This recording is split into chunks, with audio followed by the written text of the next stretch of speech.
Hello everyone welcome back to Kavya's kitchen and blog. ಇವತ್ತು ನೀವು ನೋಡ್ತಾ ಇರ್ಬೋದು ನಮ್ಮತ್ತೆ ಬೂತಾಯಿ ಪುಳಿಮುಂಚಿ ಯಾವ ರೀತಿ ಮಾಡ್ತಾರೆ ಅದನ್ನ ಇವತ್ತು ನಾನು ನಿಮ್ಮ ಜೊತೆ ಶೇರ್ ಮಾಡ್ಕೊಳ್ತೀನಿ. ತುಂಬಾನೇ ಚೆನ್ನಾಗಿ ಬರುತ್ತೆ. ಒಂದ್ಸಲ ಈ ರೀತಿ ಬೂತಾಯಿ ಪುಳಿಮುಂಚಿ ನಿಮ್ಮ ಮನೇಲೂ ಟ್ರೈ ಮಾಡ್ಕೊಳ್ಳಿ. ಸೊ ನೋಡುವ ಬನ್ನಿ ಯಾವ ರೀತಿ ಬೂತಾಯಿ ಪುಳಿಮುಂಚಿ ಮಾಡೋದನ್ನಂತ ಹೇಳಿ. ಇಲ್ಲಿ ನಾನು 10ರಿಂದ 15 ಬೂತಾಯಿ ಮೀನನ್ನ ಚೆನ್ನಾಗಿ ತೊಳೆದು ವಾಶ್ ಮಾಡಿಟ್ಕೊಂಡಿದ್ದೀನಿ. ಹಾಗೆ ಅದರ ಮೊಟ್ಟೆ ಇದ್ರೆ ಅದನ್ನು ಕೂಡ ಯೂಸ್ ಮಾಡ್ಕೊಳ್ಳಿ. ಇಲ್ಲಿ ನಾನು ಯೂಸ್ ಮಾಡ್ಕೊಂಡಿದ್ದೀನಿ. ಹಾಗೆ ಇಲ್ಲಿ ನಾನು ಒಂದು ಮಿಕ್ಸಿ ಜಾರನ್ನ ತಗೊಂಡಿದ್ದೀನಿ.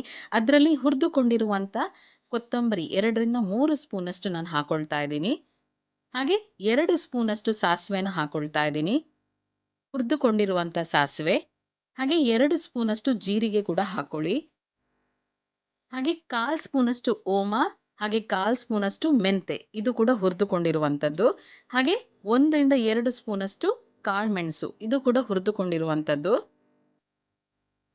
ಹಾಗೆ ಇಲ್ಲಿ ನಾನು ಒಂದು ಸಣ್ಣ ತುಂಡು ಶುಂಠಿಯನ್ನ ಯೂಸ್ ಮಾಡ್ಕೊಂಡಿದ್ದೀನಿ. ನಿಮಗೆ ನನ್ನ ರೆಸಿಪಿ ಚಾನಲ್ ಇಷ್ಟವಾದಲ್ಲಿ ಪ್ಲೀಸ್ ಒಂದು ಸಬ್ಸ್ಕ್ರೈಬ್ ಮಾಡಿ, ಹಾಗೆ ಮರಿದೇನೆ ಬೆಲ್ ಐಕನ್ನ ಕ್ಲಿಕ್ ಮಾಡಿ. ಇವಾಗ ನಾನಿಲ್ಲಿ ಒಂದು 5ರಿಂದ 10 ಎಸಳು ಬೆಳ್ಳುಳ್ಳಿನ ಹಾಕೊಳ್ತಾ ಇದ್ದೀನಿ. ಹಾಗೆ ಅರ್ಧ ಈರುಳ್ಳಿಯನ್ನ ಕೂಡ ಕಟ್ ಮಾಡಿ ಹಾಕೊಳ್ತಾ ಇದ್ದೀನಿ. ಇಲ್ಲಿ ನಾನು 1 ಸ್ಪೂನಷ್ಟು ಅರಿಶಿಣದ ಹುಡಿ ಹಾಕೊಳ್ತಾ ಇದ್ದೀನಿ. ಹಾಗೆ ಖಾರಕ್ಕೆ ಎಷ್ಟು ಬೇಕು ಅಷ್ಟು ಬ್ಯಾಡಗೆ ಮೆಣಸನ್ನ ಯೂಸ್ ಮಾಡ್ಕೊಳ್ಳಿ. ಇಲ್ಲಿ ನಾನು 8ರಿಂದ 10 ಬ್ಯಾಡಗೆ ಮೆಣಸನ್ನ ಹಾಕೊಳ್ತಾ ಇದ್ದೀನಿ. ನಿಮಗೆ ಖಾರ ಎಷ್ಟು ಬೇಕು ಅಷ್ಟು. ಹಾಗೆ ಇಲ್ಲಿ ಒಂದು ಸಣ್ಣ ತುಂಡು ಲಿಂಬೆ ಗಾತ್ರದ ಹುಣಸೆ ಹುಳಿನ ಹಾಕೊಳ್ತಾ ಇದ್ದೀನಿ.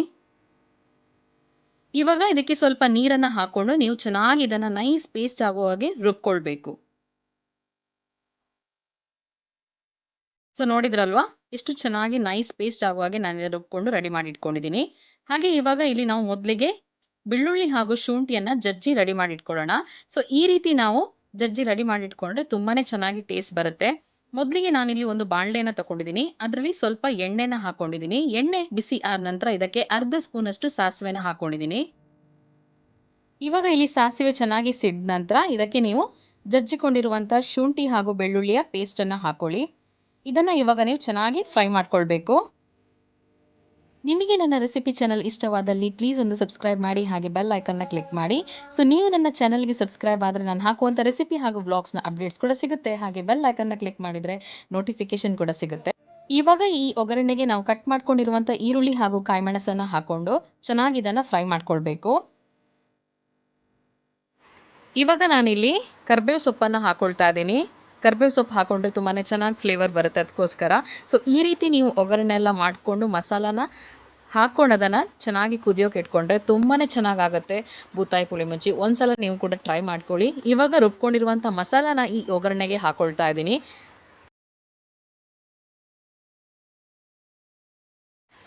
ಒಗ್ಗರಣೆ ಎಲ್ಲ ಇಲ್ಲಿ ಚೆನ್ನಾಗಿ ಫ್ರೈ ಆದ ನಂತರ ನಾವು ರುಬ್ಕೊಂಡಿರುವಂಥ ಮಸಾಲಾನ ಹಾಕೊಳ್ಬೇಕು. ಹಾಗೆ ಮಿಕ್ಸಿ ಜಾರಲ್ಲಿ ಉಳಿದಿರುವಂತಹ ಮಸಾಲೆಗೆ ಸ್ವಲ್ಪ ನೀರು ಹಾಕ್ಕೊಂಡು ಆ ನೀರನ್ನು ಈ ಮಿಶ್ರಣಕ್ಕೆ ಹಾಕೊಳ್ಳೋಣ.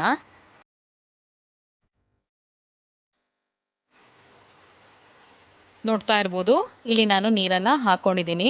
ಸೊ ಜಾಸ್ತಿ ತೆಳ್ಳಗೆ ಮಾಡ್ಕೊಳಕ್ಕೆ ಹೋಗಬೇಡಿ. ಗ್ರೇವಿ ಸ್ವಲ್ಪ ತಿಕ್ಕಿದ್ರೆ ತುಂಬಾ ಚೆನ್ನಾಗಿ ಬರುತ್ತೆ. ಜಾಸ್ತಿ ನೀರು ಮಾಡ್ಕೊಳಕ್ಕೆ ಹೋಗಬೇಡಿ ಗ್ರೇವಿಯನ್ನು.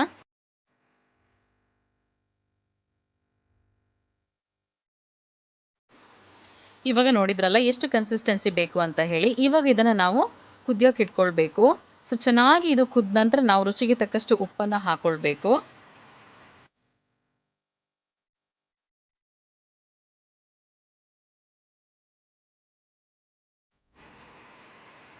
ಇಲ್ಲಿ ನೀವು ನೋಡ್ತಾ ಇರ್ಬೋದು ಗ್ರೇವಿ ಚೆನ್ನಾಗಿ ಕುದಿ ಬರ್ತಾ ಇದೆ. ಇವಾಗ ನಾನು ಇದಕ್ಕೆ ರುಚಿಗೆ ತಕ್ಕಷ್ಟು ಉಪ್ಪನ್ನು ಹಾಕ್ಕೊಳ್ತಾ ಇದ್ದೀನಿ.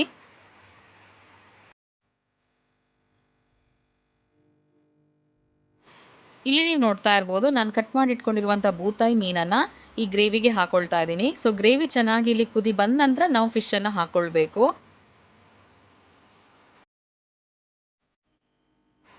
ನೀವು ಯಾವುದೇ ಮೀನು ಸಾರು ಮಾಡುವಾಗ ಗ್ರೇವಿ ಚೆನ್ನಾಗಿ ಕುದಿ ಬಂದ ನಂತರ ನಾವು ಮೀನನ್ನು ಕಟ್ ಮಾಡ್ಕೊಂಡಿರುವಂಥದ್ದನ್ನು ಹಾಕ್ಕೊಳ್ಬೇಕು. ಅದಾದ ನಂತರ 1ರಿಂದ 2 ನಿಮಿಷ ಚೆನ್ನಾಗಿ ಕುದ್ರೆ ಸಾಕು. ಯಾಕಂತೇಳಿದರೆ ಆ ಬಿಸಿಯಲ್ಲೇ ಮೀನು ಚೆನ್ನಾಗಿ ಬೆಂದ್ಬಿಡುತ್ತೆ. ಇವಾಗ ಇಲ್ಲಿ ನೋಡ್ತಾ ಇರ್ಬೋದು ಬೂತಾಯಿ ಪುಳಿಮುಂಚಿ ಆಲ್ರೆಡಿ ರೆಡಿ ಆಗಿದೆ. ಇವಾಗ ಇದನ್ನು ನಾನು ಸರ್ವಿಂಗ್ ತಟ್ಟೆ ಸರ್ವ್ ಮಾಡ್ಕೊಳ್ತಾ ಇದ್ದೀನಿ. ತುಂಬಾ ಚೆನ್ನಾಗಿ ಬರುತ್ತೆ. ನಮ್ಮ ಅತ್ತೆ ಈ ರೀತಿ ಬೂತಾಯಿ ಪುಳಿಮುಂಚಿ ಮಾಡ್ತಾರೆ. ತುಂಬಾ ಸಕ್ಕತ್ತಾಗಿ ಬರುತ್ತೆ ಅಂತಲೇ ಹೇಳ್ಬೋದು. ಒಂದ್ಸಲ ನೀವು ಕೂಡ ನಿಮ್ಮ ಮನೇಲಿ ಇದೇ ರೀತಿ ಟ್ರೈ ಮಾಡ್ಕೊಳ್ಳಿ. ನೀರು ದೋಸೆ ಆಗಿರ್ಬೋದು ಅಥವಾ ಬಾಳೆ ಎಲೆಯ ಕಡುಬು ಗಟ್ಟಿ ಇರುತ್ತೆ ನೋಡಿ, ಅದಕ್ಕಂತೂ ಸಖತ್ತಾಗಿರುತ್ತೆ. ಒಂದ್ಸಲ ನಿಮ್ಮ ಮನೇಲೂ ಇದೇ ರೀತಿ ಟ್ರೈ ಮಾಡ್ಕೊಳ್ಳಿ ಪ್ಲೀಸ್. ನಿಜವಾಗ್ಲೂ ಹೇಳ್ತಾ ಇದ್ದೀನಿ, ಇದು ತುಂಬಾ ಯಮ್ಮಿಯಾಗಿ ಬರುತ್ತೆ. ಒಂದ್ಸಲ ನೀವು ಕೂಡ ಇದೇ ರೀತಿ ಬೂತಾಯಿ ಪುಳಿಮುಂಚಿನ ನಿಮ್ಮ ಮನೇಲಿ ಟ್ರೈ ಮಾಡಿ.